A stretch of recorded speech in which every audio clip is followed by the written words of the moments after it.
3 months after giving birth to my daughter, I stumbled upon my husband's secret social media account in the middle of the night. He was pouring out his grievances. Marriage is a joke. From the moment she got pregnant, I found her disgusting. The smell of her made me sick. Her body is fat, smelly, and saggy. You know what I mean. I have to hold back every time. She makes me want to puke. I'd rather use my hand than touch her. Finally, the baby's born. My daughter is beautiful, but she's disgusting. All that gross fluid. Young women smell so much better. Now, when my wife touches me, I get goosebumps. Someone commented, "Aren't you afraid your wife will divorce you?"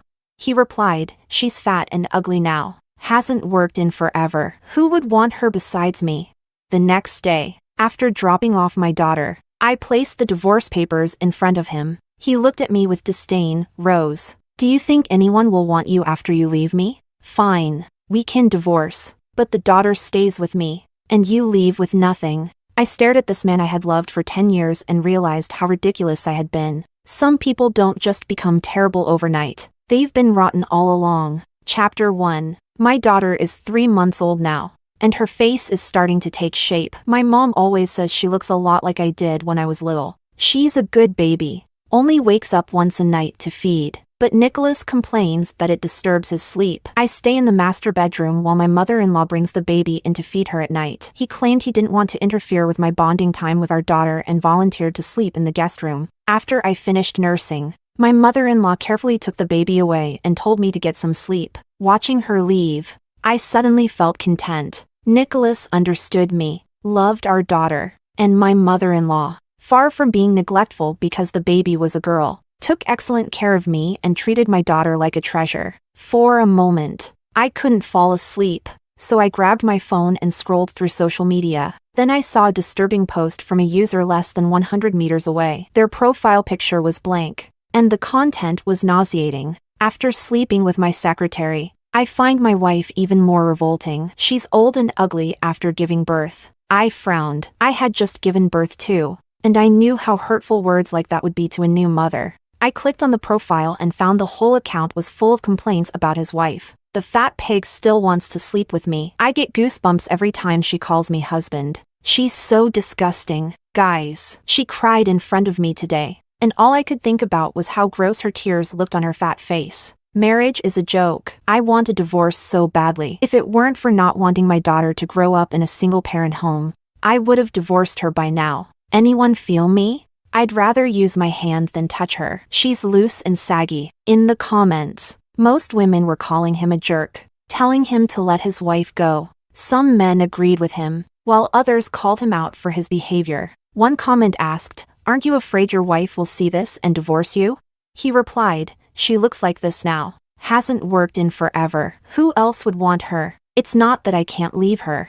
It's that she can't leave me." As a mother and a woman, looking at men like this made me furious. Seeing how close he was to me, I decided to keep scrolling to see if I knew him. I kept going until I found a post from August 27th. The picture was of a man's large hand holding a tiny one, captioned, "My daughter is beautiful." The next post said, "How can women leak so much disgusting fluid?" I wanted to throw up. My hand froze, trembling, because I recognized the man's hand. It was exactly like Nicholas. I've been with him for 10 years. I could recognize his hand in an instant. I shut off my phone, took a deep breath, and held back my tears before turning it back on. I read through every single one of his posts. Each one was filled with contempt for me, with complaints about me. He even logged the dates of his affairs. I matched them with our chats on WeChat. The first time he slept with his secretary was on the day of our daughter's 1-month celebration, when he told me he'd be home late. His secretary didn't want him sleeping in the same bed as me. That very night,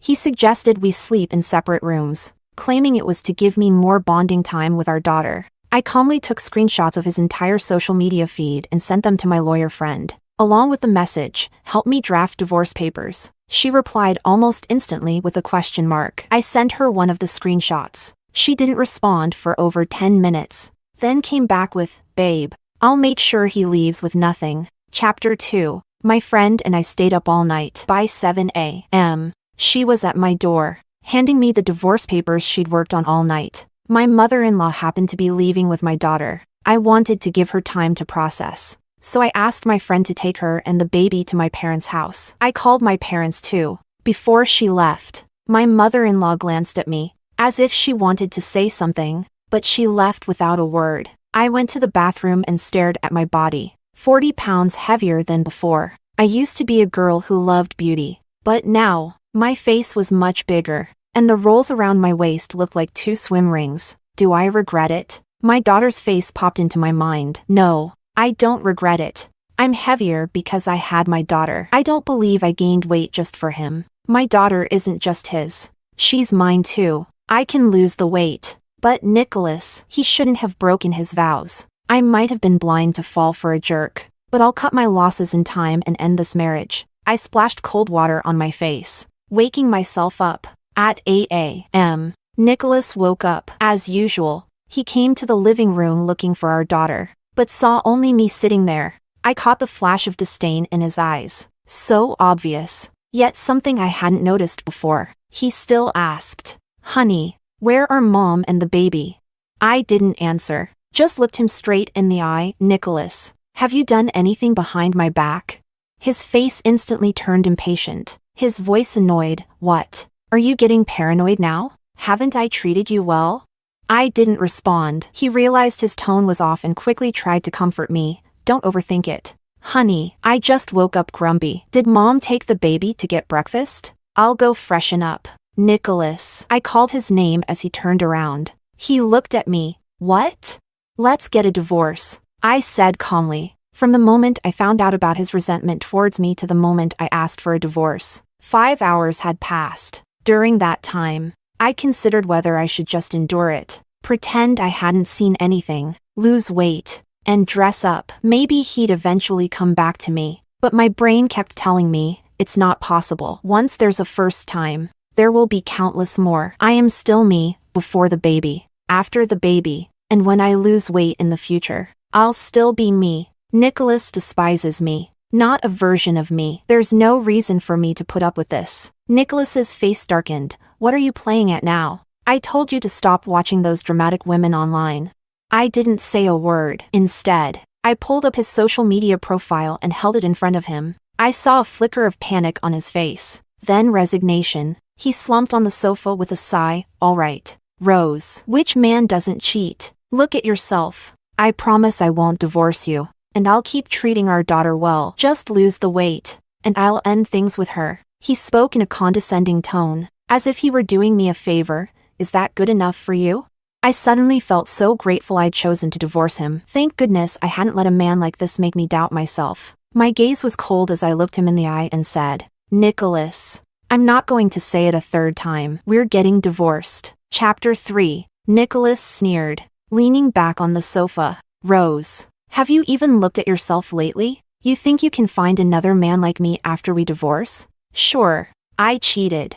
But so what? In the end, I'll still come back to the family. I really don't get what you're making a fuss about." Looking at the man I'd been with for 10 years, it felt like those 10 years of memories were nothing but a pile of garbage, constantly making me sick. I suddenly ran to the bathroom and threw up. It was disgusting. How had I lived with this man for so many years? When I composed myself and came back out, Nicholas had already changed and was ready to leave. Seeing me, he was about to walk out the door. I spoke up. "Nicholas, if you don't sign, then I'll see you in court." He turned and looked at me. "Rose, you're asking for this. You want a divorce? Fine. Emma stays with me, and you leave with nothing." He opened the door and smirked, as if challenging me. "If you don't agree, we'll just keep dragging this out. As long as I don't agree, the divorce won't happen." Bang! He left. At that moment, I felt incredibly calm. I didn't want to be controlled by anyone. If Nicholas didn't want to settle things peacefully, then we'd tear each other apart. 10 years had turned into a joke. In the end, we couldn't even part on decent terms. I was determined to get what was mine. My daughter is mine, and so is my share of the property. I opened Nicholas' social media profile and saw that he had already deleted a lot, but I still found the account of his new secretary. When a girl is in love, she's always blind. This girl's social media documented all the little moments between them. She even wrote about how she was willing to stay by his side forever. Half an hour ago, I might have felt sad, thinking about my past with Nicholas while reading her posts. But now, all I felt was relief that I had this evidence to use against him. After getting everything together, I drove back home. My divorce from Nicholas wasn't just between us. It also involved our families, and both sides deserved to know the truth. As soon as I got to the door, I heard the laughter of the elders playing with the baby inside. I walked in and asked my friend to take Emma to the bedroom. The three elders noticed my serious expression and immediately grew tense. "What's wrong, Rose?" After I explained everything, my mom started crying, and my dad, furious, said he wanted to go beat Nicholas up. Only Nicholas' mother, Chan's mom, was staring at the screenshots I had taken with trembling fingers. I held onto my dad's arm. "Dad, it's already happened. I want to divorce Nicholas, but he's saying I have to leave with nothing and give up custody of Emma." "That's nonsense." Before my dad could say anything, Chan's mom slammed her hand on the table and stood up. She walked over to me, held my hand, and apologized. "Rose, I'm sorry. I thought he was different from his father, but deep down, they're the same. Don't worry. I won't let you walk the path I did. I'll deal with Nicholas. You just focus on taking care of Emma here at your parents' place." Then she turned and left my house. Yes, Nicholas' father had cheated. 2. His mistress' child was born just 2 months after Nicholas, and his father had used Nicholas as leverage to force Chan's mom to leave with nothing. Chan's mom acted quickly. By 4 in the afternoon, she had thrown out all of Nicholas' belongings. She even changed the locks, and the first thing she did was make sure I recorded my fingerprints for the new lock. "Rose, don't worry. This house is in my name. Once you and Nicholas are divorced, I'll transfer the property to you." The old lady said this while chopping vegetables, not even looking up. Watching her back, I knew she was deeply hurt. She must have been struggling to accept what her son had become. Chapter 4. At 9 that night, Nicholas came home and tried to open the door. He realized the code had been changed and, for a moment, thought he had gone to the wrong house. He looked up at the house number to confirm it was his. He tried several more times, but the password was still wrong. Frustrated, he angrily called me while I was discussing with my friend how to make sure Nicholas would leave with nothing. Seeing his call, I immediately hung up, and Nicholas bombarded me with messages on WeChat. "Nicholas Rose, who gave you the right to change the locks? This is my house. It's my mom's property. Who gave you the authority? Nicholas, don't push me. Open the door now.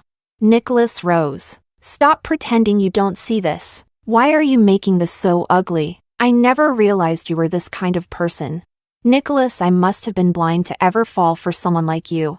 Then came a series of vile insults, mostly attacking my weight and appearance. I was already numb to it. I calmly took screenshots and sent them to Chan's mom. Soon, Nicholas went quiet, but then the police showed up. "Ms. Liu, Mr. Chan has reported you for unlawfully entering his residence. Please come to the door." When I got the call from the police, I was stunned for a moment, then immediately went outside. Chan's mom came out too, holding Emma, while the police and Nicholas exchanged glances. Before anyone could say anything, Nicholas pointed at me and shouted, "Officer, I suspect she tricked my mom into changing the locks. She's a con artist. I bet she married me to steal my family's property. And now that we have a kid, she's..." Before he could finish, Chan's mom slapped him across the face, knocking him sideways. The police and Nicholas were both startled. The officer shouted, "What are you doing? You can't hit people in front of a cop." "I'm his mother. I'll hit him if I want to." Chan's mom was fuming, and I hurried over to hold my now-awake daughter. Chan's mom continued, "This is my house. I changed the locks. I can let whoever I want live here."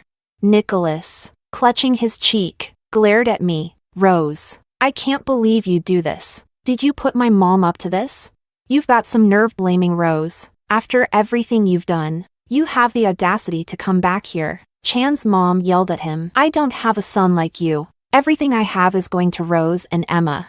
At this point, the officer understood what was going on. After some brief mediation, he said this was a family matter and left it for us to handle ourselves before leaving. "Nicholas, this house is in my name until you and Rose divorce amicably. You're not welcome here. After the divorce, you'll have 3 months to move out. After that, This house belongs to Rose and my granddaughter. Nicholas froze for a moment, then pulled a piece of paper from his briefcase and handed it to Chan's mom. Mom, Rose gave birth to a girl, but the one I'm with now is carrying a boy. He can carry on our family name. This house should go to your grandson, not to some worthless girl. Chapter 5. Chan's mom ripped the paper to shreds, her voice filled with disappointment. Nicholas, your surname is Chan, but mine is Bai. Your son isn't carrying on my family's name. Nicholas' face darkened, and he glared at her. No wonder Dad left you. Aunt Fong is a million times better than you.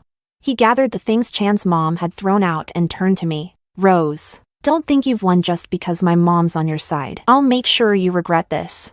I looked at him, expressionless. Nicholas, my biggest regret in life was meeting you and being with you. Fuming, Nicholas left with his belongings. Emma was quiet, her big eyes looking around, while Chan's mom stood motionless, filled with sorrow. I wanted to comfort her, but before I could, she turned to me, her face showing no sign of sadness, and reassured me. Rose, don't worry. When this goes to court, I'll testify on your behalf. In that instant, any words of comfort I had disappeared. Chan's mom didn't need my consolation. She had already steeled herself the moment she decided to stand by me. She was ready to face whatever came next. The next day, I received a phone call from Nicholas' stepmother. Hello, I answered the phone. A voice I'd never heard before greeted me. Hi, is this Rose? I'm Nicholas' stepmom. Would you be available to meet and talk?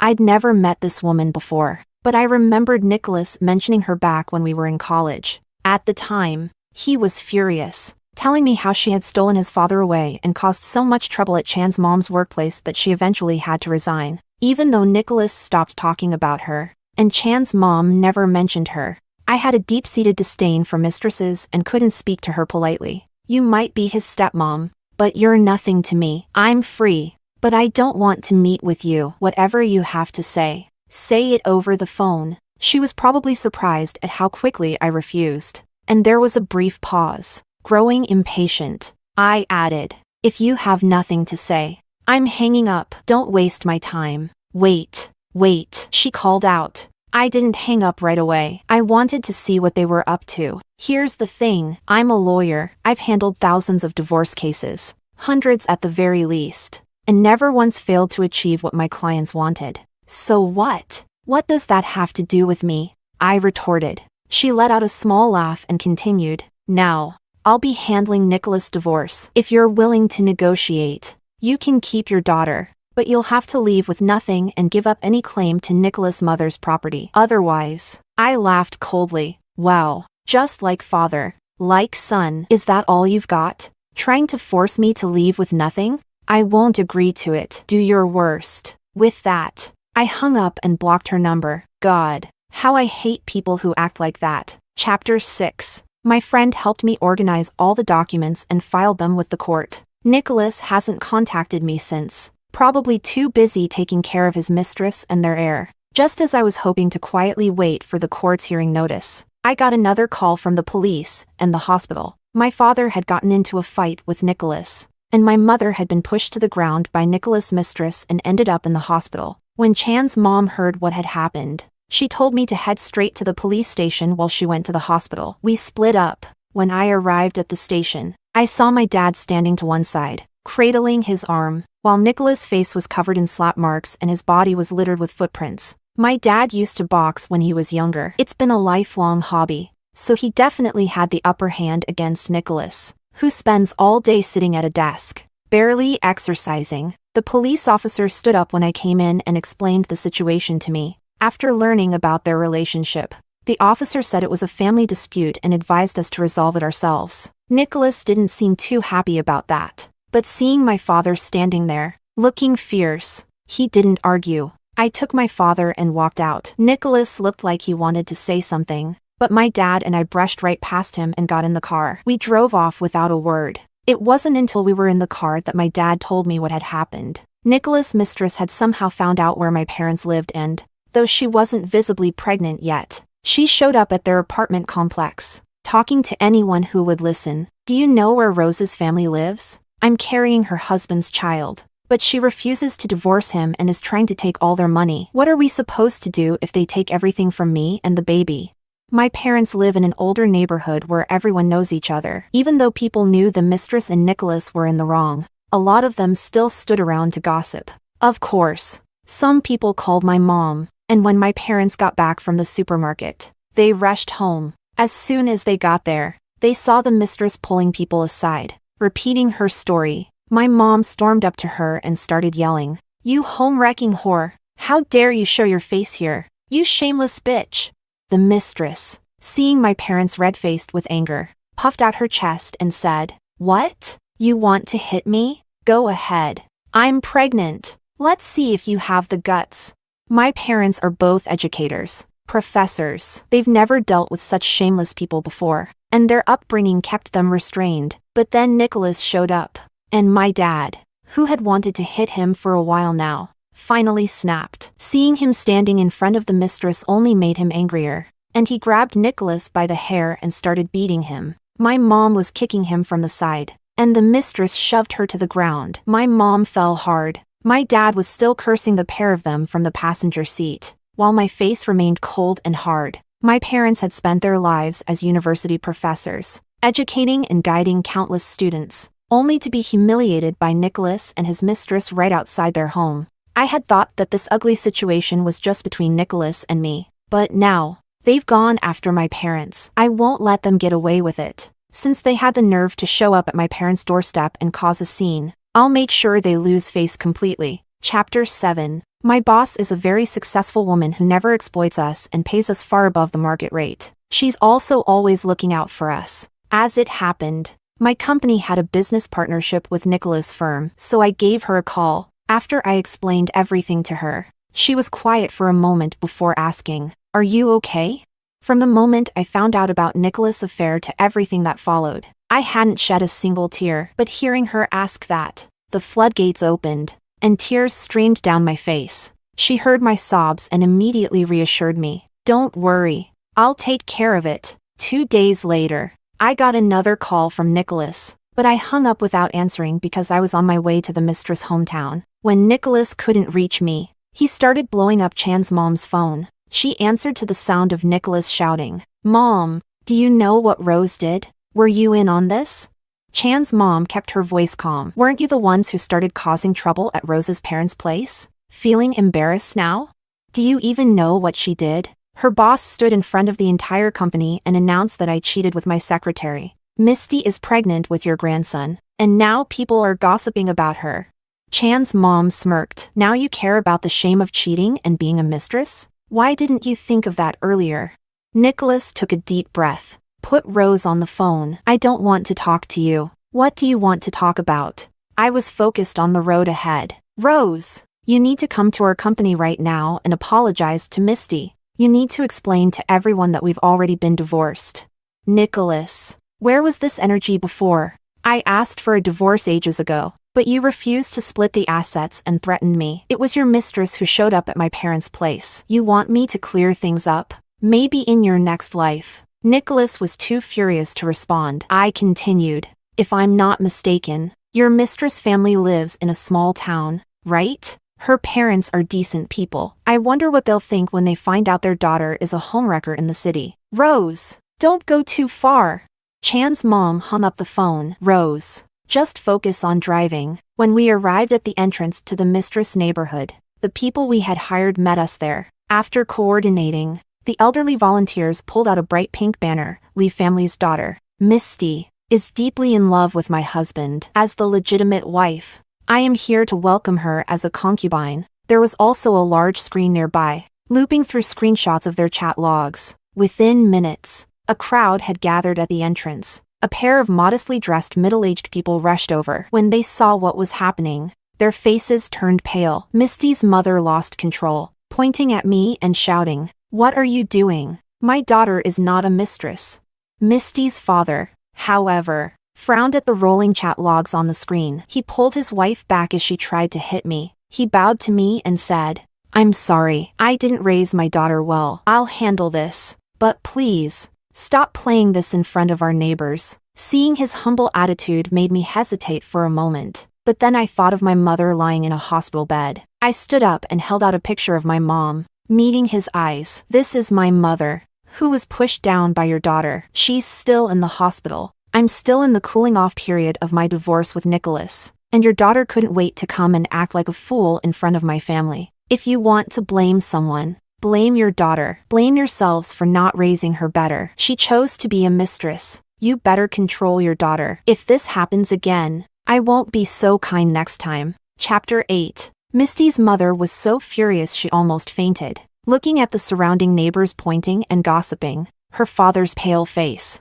and her mother on the verge of collapse, I turned and led my team away. We hadn't even driven out of the town when Misty's call came through. Curious to hear her enraged voice, I decided to pick up. Rose, you bitch. Who gave you the right to show up at my family's house? I'm telling you, I won't let you get away with this. I'm the one who won't let you get away with it, I shouted, cutting her off. Misty, you'd better stay in your lane until Nicholas and I are divorced. If I find out you've harassed my family again, I will make sure you regret it.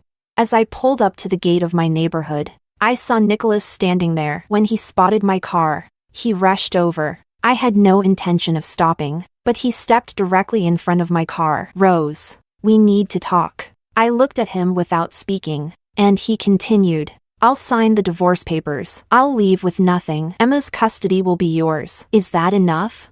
Just please stop going to Misty's house. She's pregnant, and the stress isn't good for the baby. For the sake of the 10 years we've been together, give me a break. I'll cover your mom's medical bills. Misty and I will apologize to you. It was my fault for cheating during our marriage. I deserve to leave with nothing. I'll make sure to pay child support for Emma on time. The car's headlights illuminated Nicholas, and for a moment, I thought I saw the boy who had once promised to protect me. Does time really change someone so completely?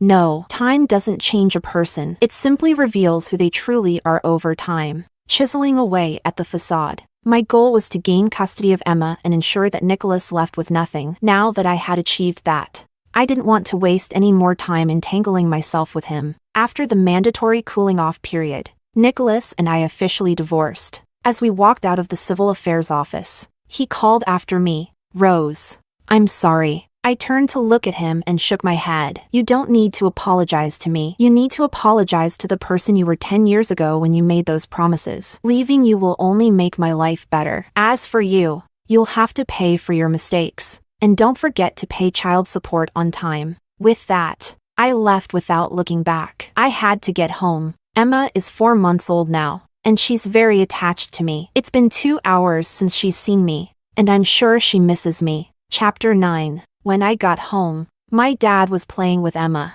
while my mom and Chan's mom were busy in the kitchen. Yes, Chan's mom had decided to live with me. On the day Nicholas and I signed the divorce papers, Chan's mom stood off to the side, looking like a lost child. Several times, she looked like she wanted to say something, but she didn't. After we finished signing the papers, Nicholas stood up to leave and saw her standing there, with a sarcastic tone. He sneered, So, now that we're divorced, I'll be living with my dad, and you'll be all alone. If you apologize to me now, I might still take care of you. Ever since she found out Nicholas had cheated, Chan's mom had quietly supported me from behind. From the beginning, I had decided that even after divorcing Nicholas, I would take her with me. I stood in front of Chan's mom and faced Nicholas. You don't need to worry about her. I'll take care of her from now on. Nicholas gave me a mocking look. You're going to take care of someone else's mom? You really are a saint, aren't you? This is none of your business. Please leave my home now, I said, ignoring his words and firmly telling him to go. Nicholas didn't linger. I took Chan's mom's hand and spoke seriously. Mom, don't worry. What I said earlier is true. You're Emma's grandmother, and you're my mom, too. She hesitated. Rose, will I be a burden to you? Of course not. I quickly reassured her. My parents haven't retired yet, and my maternity leave is ending soon. We'll need you to help take care of Emma. I wouldn't trust anyone else. Hearing that she would be helping with Emma, her expression softened, and she took my hand. Rose, thank you, Mom. I should be the one thanking you. Thank you for always standing by my side. Chapter 10. When Emma turned 5 months old, I returned to work. During the past month, with both moms helping to care for Emma, I also started focusing on losing weight. Every day, my dad prepared low-calorie meals for me, and with 4 hours of exercise each day, I managed to lose 20 pounds in a month. Although I hadn't yet returned to my pre-pregnancy weight, I looked much slimmer overall. On my first day back at work, my boss threw a welcome party for me. Everyone was aware of what I had been through, but no one brought it up. Each colleague greeted me with, "Welcome back, Rose." Once I got back into my work routine, my sleep schedule normalized, and I began losing weight even faster. Before long, I was back to my original figure. Emma thrived under the care of the 3 grandparents who doted on her. Chapter 11. 3 months flew by. With no worries at home, I began excelling at work, and before long, I was promoted to general manager. The next time I heard any news about Nicholas was during a business negotiation with his old company, where I overheard some gossip from his former colleagues. Apparently, the company didn't fire Nicholas outright after the scandal, but it had affected their reputation, so he was demoted. However, Nicholas chose to quit, claiming he needed to go home and inherit the family business. His father, Chan, owned a small factory. Though not as successful as a large corporation, it was still quite profitable, so Nicholas planned to take over.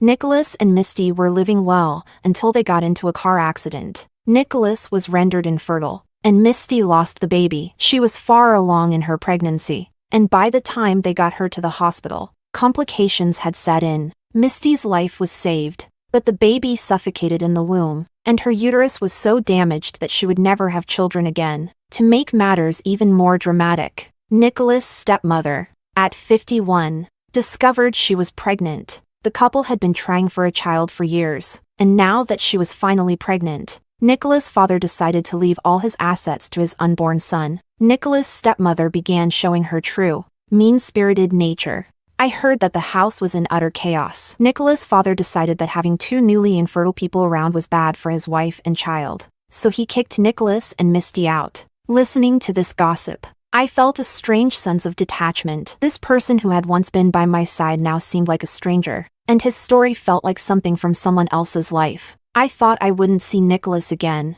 but on Emma's birthday, he showed up at my doorstep. I just wanted to see the baby," Nicholas said, standing awkwardly at the door. He looked disheveled, his eyes red with bloodshot veins. When he saw me, his face lit up a little. Even though he looked pitiful, I still didn't let him see Emma. I only showed him a few photos. As he looked at the video of Emma on my phone, he said softly, "She's so beautiful. She looks just like you." I didn't respond. Instead, I said, "That's enough. My parents are waiting for me. I need to go." Nicholas looked at me, his eyes filled with emotions I couldn't decipher. "Rose, if I hadn't made that mistake, do you think we would have been happy?" I couldn't help but roll my eyes. "Nicholas, you know there are no what-ifs." When I got back inside, Emma was tottering towards me, learning to walk. I scooped her up and kissed her face. Later that evening, after we blew out the candles for Emma's birthday, Chan's mom received a call from the police. Nicholas had committed murder. He killed his father and stepmother, and when the police searched his apartment, they found Misty's body, which had been there for days. I broke out in a cold sweat, terrified to think what might have happened if I had agreed to let him in earlier. Nicholas was eventually arrested near my home, holding a knife when they found him. When Nicholas was sentenced to death, he requested to see me one last time. The police urged me to meet him, but I refused. I knew clearly that Nicholas had wanted to drag us down with him. My daughter was only 1 year old. I couldn't risk going to see someone who had almost endangered her life. Nicholas died, and Chan's mom grieved for several days. Finally, with swollen eyes, she told me, "This is the last time I'll cry for him." He sent me a letter. I have no idea what it said because as soon as I saw the sender's name, I tore it up without reading it. Whether it was an apology or a complaint, I didn't care to know. Just as I had said before, I would only get better after leaving him. I don't think about him anymore. Even news about him has no place in my life. After all, I have no regrets. I'm happy now, and my future will be even brighter.